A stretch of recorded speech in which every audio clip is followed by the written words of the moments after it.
칼로 무자루 듯이 야해.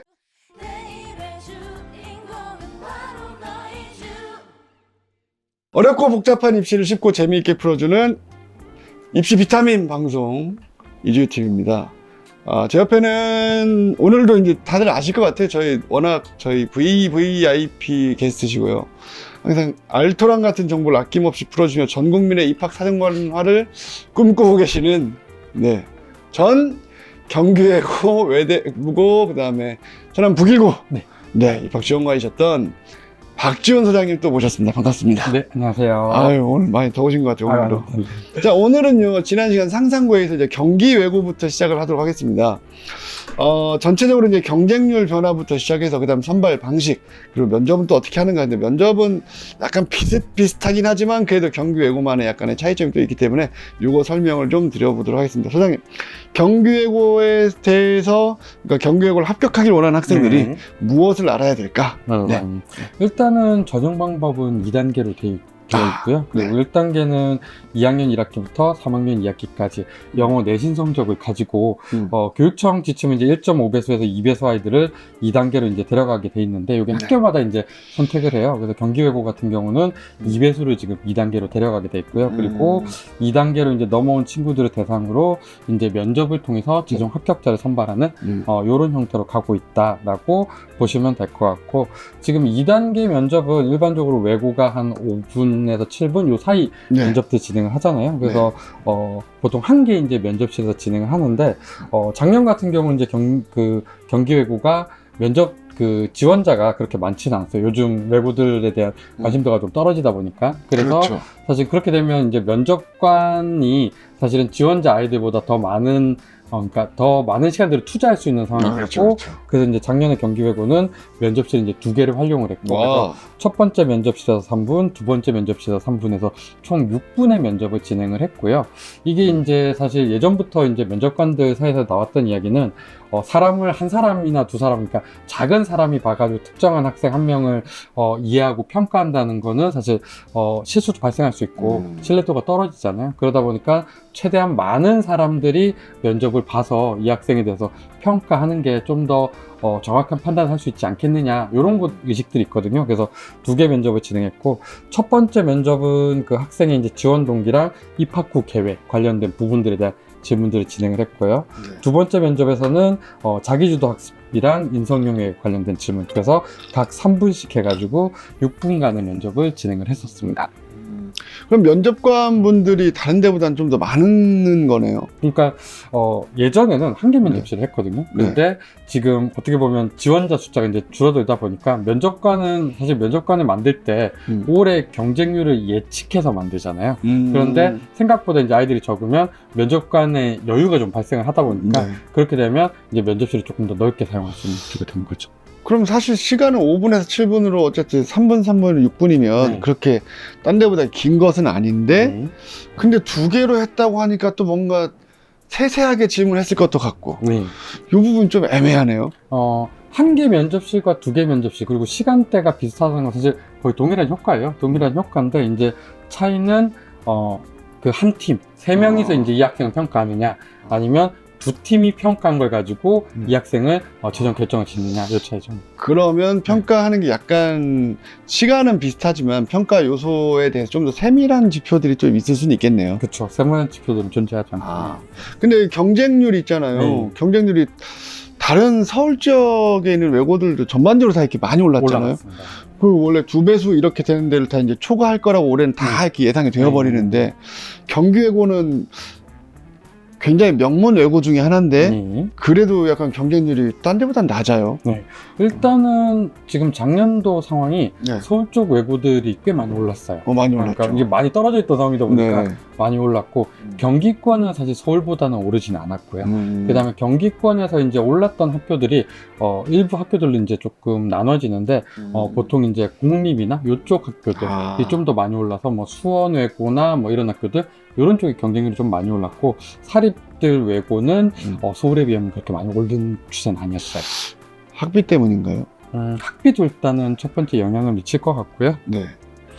어머님들이 일단은 공립을 조금 더 선호하시는 부분들이 있는 것 같아요. 그렇죠. 그리고 아무래도 학비도 있고 기숙사비 이런 것도 있고 그래서 그런 점이 발생하고 그러니까. 10년 통털면 참 저희가 요즘 작업 막 하고 있거든요. 네. 어디 고등학교 가면은 빅맥 몇 개냐 해서 뭐 저희 몇 개 작업을 하고 있는데 빅맥 지수? 네, 그것도 있고 빅맥 지수로. 너의 3년 동안 그 돈이면 아빠 차가 몇 대인 줄 네. 아냐 뭐 이런 것도 이제 작업을 하고 있는데 사립적으로 확실히 비싸긴 비싸더라고요. 비쌉니다. 그 공립보다. 그럼 이제 경기외고에서 경쟁률이 그래도 올해는 좀 오를 거니까 이 인기 있는 약간 영어과 이런 데는 좀 올해는 탈락할 가능성이 좀 생기겠네요. 일단은 지금 영어과가 작년에 이제 1.47대 1이었고 중국어과, 중국어과가 1.25대, 일본어과가 1.43대 1, 뭐 요 정도 나왔는데 올해는 일단 지금 추세 자체가 특목고를 간다고 해서, 그러니까 외고 쪽을 간다고 했을 때 불이익이 예전보다는 많이 좀 줄어드는 그렇죠. 추세들이 이제 보이다 보니까 요거보다는 조금 더 오를 걸로 보고 있고요. 근데 지금 한국 분위기가 일단은 조금 더 자연계로 쏠려 있다 보니까 많이 쏠렸죠? 그렇죠. 그러다 보니까 막 극단적으로 오르진 않을 거다. 근데 작년보다는 경쟁률이 좀 올라갈 것 같다라는 생각이 들게 되고, 이게 이제 경쟁률이 그 지금 1.5배수에서 2배수로 이제 학교들이 결정을 하는데, 이 배수를 이제 넘어가게 되면 사실은 학교가 이제 영어만으로 선발을 할 수가 없잖아요. 네네. 지원자가 굉장히 폭발적으로 늘어날 수밖에 없다 보니까 지금 외고는 3학년 2학기 때부터 해가지고 국어 사회를 같이 반영을 해요. 그러니까 점수로는 만들지 않지만 동점자를 줄이기 위한 이런 것들을 진행하고 있고, 사실 이게 이제 처음 나왔던 게, 외고가 예전에는 이제 저희가 점수들을 다 봤었는데 이제 성취평가 등급으로 가면서 외고들은 이제 영어 성취평가 등급만 봐라라고 교육부에서 이제 지정을 했는데, 그리고 이제 교육부도 자료 조사를 해봤거든요. 근데 영어 성취평가 A인 친구들이 그 외고 선발 인원의 8배가 됐다고 하더라고요. 그러다 보니까 걔들이 만약에 다 지원하면 외고가 면접을 볼 수가 없어요. 그래서 그 인원은 지금 1.5배수에서 2배수로 좀 줄이기 위해서 3학년 2학기 때부터 이제 국어 사회를 이제 동점자를 줄이는 형태로 지금 활용을 하고 있는데, 한동안은 지금 외고의 경쟁률이 떨어지다 보니까 그게 큰 의미가 없었죠. 큰 의미가 없었는데 경쟁률이 올라가면 이제 국어 사회도 반영이 되는 구조로 갈 수밖에 없다라고 보시는 거예요. 수원외고로 좀 넘어가 네. 볼까요? 자, 수원외고 또 전통적으로 명문외고 아니겠습니까? 네, 맞습니다. 사실 지난번에 저희가 외고 특집 할 때 그 외고에서 얘기를 좀 많이 했어요. 그래서 경기외고, 수원외고 얘기가 나오긴 나왔었는데, 오늘 수원외고를 조금 더 자세하게 내용을 좀 더 말씀 부탁드리겠습니다. 네.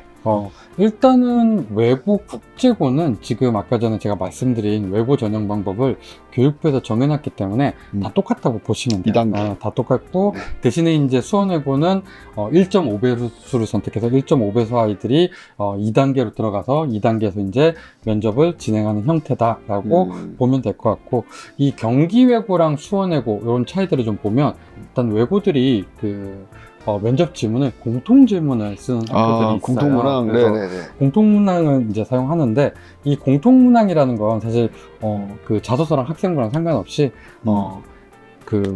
어떤 상황을 제시하고 이 상황에 대한 지원자의 의견을 묻는 요런 형태의 질문이거든요. 그래서 뭐 예전에 나왔던 이제 학교들이 냈던 공통질문 같은 것들 좀 이야기해 보면, 경기외고에서 이제 예전에 냈던 게 그 대륙 이동설에 대해서 좀 설명을 해주고, 그래서 다시 지금 그 대륙들이 이동해서 다 합쳐졌을 때 발생할 수 있는 문제점과 그것에 대한 해결 방안을 제시해봐라. 뭐 요런 질문들을 내기도 했고, 인터넷 업체가 다 망할 것 같네.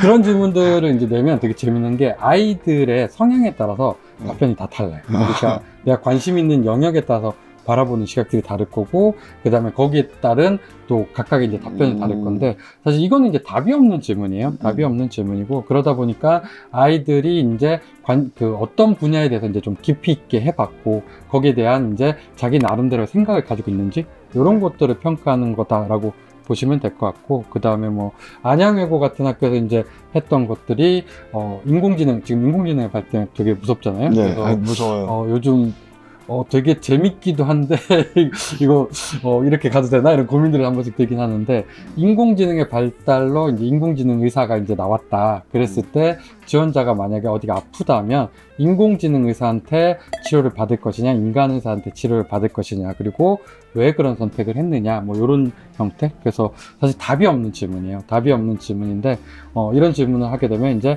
아이마다 이제 답변하는 형태의 느낌이 굉장히 다르니까 그런 것들을 이제 좀 판단하기도 하고, 그 다음에 긴 지문을 주는 학교들도 있어요. 그래서 지문을 읽고 사실은 그 글들을 이해하고 그걸 기반으로 질문들을 하는 이런 학교들도 있고. 그건 이제 준비 시간이 따로 있는 거잖아요. 네, 준비 시간이 좀 줍니다. 근데 지난번에 저희가 녹화했을 때 네. 외고 얘기가 이제 이 수원외고까지 사실 하긴 했었는데 그때 우리가 말씀 나눴던 게 선생님 말씀하셨던 게 여기가 그래도 이제 교육과정이 좀 자율화가 됐기 때문에 네. 야, 완전 옛날 외고나 국제고처럼 이렇게 딱 이렇게 편중돼가지고 가는 건 불리함은 좀 덜하지 않겠냐. 근데 지금 교육과정이 아직 고시가 된 곳은 없죠? 그렇죠, 없어요. 지금. 그게 바뀌는 걸 보면 우리가 또 할 얘기가 또 있을 것 같은데. 그럼 교육과정 바뀐 다음에 또 한번 배워야겠네요. 그럼요.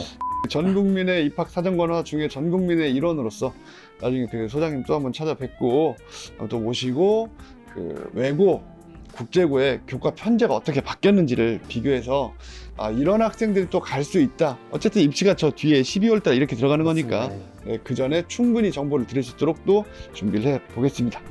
자, 그러면 이제 2025학년도 고입에 대한 얘기를 좀 나눠볼 때가 됐습니다.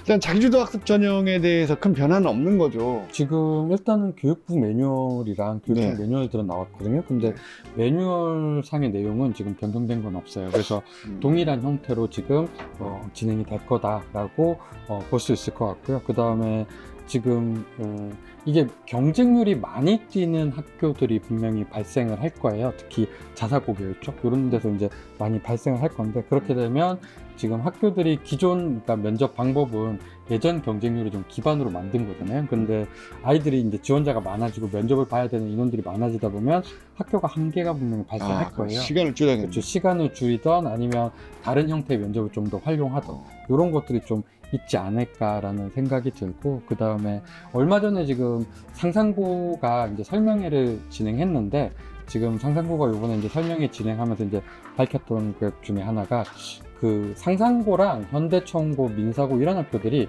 구자립형 사립고라고 해가지고 초기에 이제 시작했던 학교예요. 그래서 이 학교들이 가지고 있었던 이제 법적인 이제 능력 중에 하나가 사회통합 전형을 지금 다른 학교들은 20%를 뽑아야 되는데 이 학교는 5% 이내만 뽑으면 됐거든요. 그러다 보니까 굉장히 소수로 뽑았는데 요번에 이제 변경된 게 그런 학교들도 20%를 전부 선발하자. 그리고 만약에 이제 다 선발이 안 될 경우, 그래서 뉴스에도 나왔더라고요. 상상고 이제 교감 선생님 나와서 우리 20% 못 채운다. 그러고 나왔는데, 그래서 지금 서울 쪽이랑 다 같이 동일한 게 20% 뽑고 만약에 못 채우면 50%는 이제 일반 전형으로 돌려주겠다. 뭐 이런 이야기가 나왔는데, 그러다 보니 지금 그 학교들이 상상고가 이제 설명에서 밝힌 게 사회통합 전형의 인원이 지금 한 40몇 명이 더 늘어날 거예요. 그리고 이걸 늘리면서 일반 전형이 40몇 명이 빠져요. 줄어들어요. 네, 그래서 지금 일반 전형 선발 인원이 뭐 지금 아까 전에 말씀드린 그런 학교들은 줄어드는 거죠. 상상고, 외대부고. 외대부는 원래 20% 뽑았고. 뽑았고, 거기는 저거니까 그러니까 자립형이 아니니까. 자율형 사립고로 선발한 학교는 20%를 원래 뽑게 돼 있었고, 자립형 사립고로 시작했던 뭐 민사, 상산, 현대청운 이런 학교들은 5% 이내로 선발하게 돼 있었는데, 이 학교들이 지금 20%까지 늘리는 상황이 되고, 그게 일반 전형에서 이제 빼오는 인원이 되기 때문에 일반 전형 선발 인원이 줄어들게 되고, 그러면 작년이랑 똑같은 지원자가 와도 경쟁률이 뛰는 구조? 이런 구조로 지금 됐다. 제가 보셨던 거는 누구도 그 한 3년, 4년, 10년 동안 이 법적인 문제도 좀 복잡하고 재단의 그 저항도 강하고 학부모들도 아니 지금 애들 뽑는 거 100명에서 이렇게 빼가지고 20%니까 15% 15명 빠진 거잖아요. 그럼 15명이 빠지면 상식적으로 95명 중에 15명 빠지면 80명밖에 안 남는 건데 하는 불만이 있을 건데, 그래서 아무도 잘 안 건들고 있었던 건데 이번 대통령께서는 뭐 칼로 무자르듯이 해! 저는 이거에 대해서 굉장히 과감성의 박수를 드립니다. 아니 뭐 이거는 좋고 그름의 문제는 아닙니다. 자, 이번 정부의 그 입시 정책에 저는 크게 불만 없습니다. 이상한 전혀 아닙니다. 그래서 이제 할 일이 많아요. 왜냐면 이렇게 변화가 되게 많아서 지금 사실은 저도 느끼는 게 변화가 되게 빠르게 지금 근 한 10몇 년 동안에 이렇게 완벽하게 며칠 단위로 뭐가 막 바뀌는 것들이 흔치 않은 것 같아요. 네, 자고 일어나면 뭐가 네, 며칠 단위로 뭐가 하나씩 툭툭 터지는 게 이렇게 특히 교육 쪽은 이렇게 변화가 크지 않았었는데 뭐 지금 요 근래는 굉장히 바빠서 사실은 변화가 굉장히 많아서 사실은 학생 학부모님들의 머리가 제일 아플 것 같고 갑갑할 것 같고 그래서 사실 뭐 대표님이나 저나 저희가 이런 데서 많이 떠들어서 어머님들이 그런 부분들을 충분히 챙겨갈 수 있지 않을까라는 생각. 이게 좀 재밌는 게 예전에는 이제 입시 정책이 천천히 변했잖아요. 그렇죠, 맞아요. 그래서 이거 미리 예고한 다음에 또 바꾸고 음. 기자회견하고 이렇게 되니까 여론이 형성될 시기간이 있었어요. 맞아요. 반대도 하고 찬성도 네. 그랬는데 이거는 시간이 없어. 네. 우리 맞아요. 어떻게 하지 하고 사람들끼리 모여서 쑥덕거릴 틈도 없습니다. 그래서 올해랑 내년의 입시가 이런 그 변화의 시기에 진짜 의외의 결과가 나오는 거여서 고민들 많이 하셔야 되겠고, 그래서 또 박지원 소장님이나 저희 소장님들 나와서 이제 앞으로 이제 수시랑 정시랑 또 그 다음에 특목 입시 계속 나올 때 저희가 가장 항상 핫한 정보를 가장 명쾌하게 분석해서 이렇게 하시는 게 맞습니다 라고 말씀드릴 테니까 좋아요, 구독 꼭 눌러주셔야 됩니다.